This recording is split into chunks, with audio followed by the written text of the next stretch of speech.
Mr. President, about Virginia, actually. Virginia flipped the governorship, and now they're looking at 50 proposals to increase taxes. What do you think about that?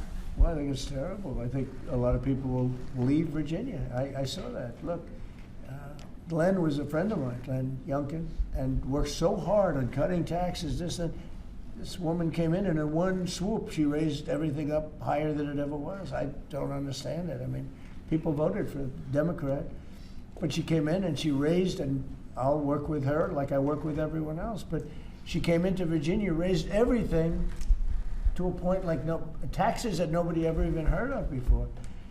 And I don't understand. How do people get elected with this kind of philosophy? This is only in the very modern age. You know, I grew up and I've always heard politicians will cut taxes, everybody screaming we're going to cut taxes. I cut taxes. I gave you the biggest tax cut in the history of our country, in the great big beautiful bill.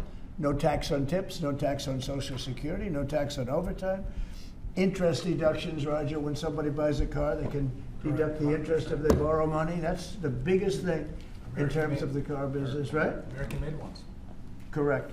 So we have, I give tax cuts and they give tax increases. I don't know how they get elected.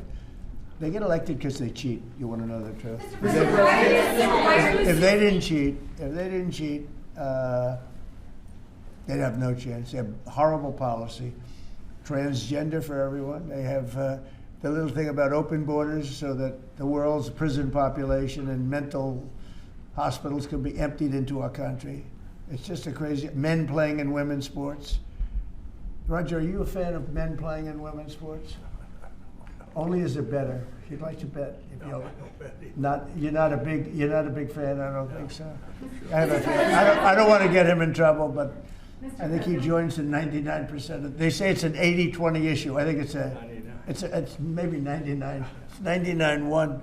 Mr. President,